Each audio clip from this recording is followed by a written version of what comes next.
Bonjour à tous. Et si la compétence la plus importante en communication, ce n'était pas du tout celle qu'on imagine? Aujourd'hui, on va décortiquer une idée reçue qui pourrait bien changer notre façon de voir les choses. On part souvent de cette idée, n'est-ce pas? Que pour bien communiquer, il faut avant tout bien parler. C'est une croyance vraiment ancrée. On admire les grands orateurs, ceux qui savent manier les mots. On passe un temps fou à préparer nos arguments, à peaufiner nos discours. Bref, on se concentre quasi uniquement sur ce qui sort de notre bouche. Mais quand on y pense, ça oppose deux approches. D'un côté, parler, c'est vu comme une action pour transmettre, pour convaincre. Et de l'autre côté, il y a l'écoute. Et là, les objectifs sont bien plus profonds. Il s'agit de vraiment comprendre, de créer du lien, et, aussi étrange que ça puisse paraître, d'influencer durablement. Et c'est là qu'on tombe sur une vérité assez contre-intuitive, une leçon que beaucoup de professionnels apprennent sur le tas, parfois après des années. Le véritable impact, en fait, il ne commence pas du tout là où on le pense. Parce qu'en réalité, l'influence, la vraie, elle commence très souvent par l'écoute. Le point clé, c'est de réaliser que le pouvoir ne vient pas du fait de se faire entendre à tout prix, mais de sa capacité à entendre vraiment l'autre. Ça change complètement la donne. Alors, pourquoi est-ce que l'écoute est si puissante? Qu'est-ce qui se passe vraiment? Tout repose sur un concept essentiel qu'on a tendance à oublier, la véritable attention. C'est le socle de tout échange qui a du sens. On le sait bien, les bonnes décisions ou les relations de confiance, ça naît rarement d'une réponse balancée à la va-vite. Quand on se précipite pour répondre, en fait, on montre qu'on n'écoute pas pour comprendre, mais juste pour préparer sa réplique.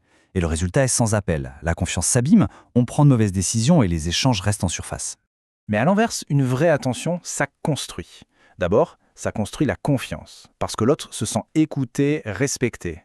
Ensuite, ça amène de la clarté, parce qu'on saisit toutes les subtilités. Et une fois qu'on a la confiance et la clarté, c'est là qu'on obtient un impact réel et profond. Bon, tout ça, c'est bien beau en théorie, mais en pratique, on fait comment? Le mieux, c'est encore de tester par soi-même. Alors voilà une petite expérience, toute simple, que tout le monde peut essayer. L'expérience est d'une simplicité déconcertante, mais son potentiel, lui, est juste énorme. Voici le défi.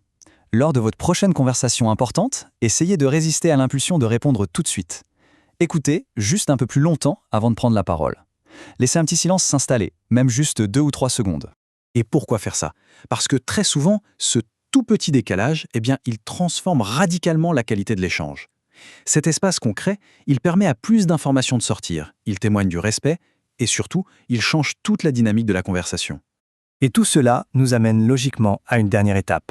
Un moment pour se poser et réfléchir pour que cette idée fasse vraiment son chemin. La question finale, c'est donc celle-ci. Et il faut y répondre honnêtement.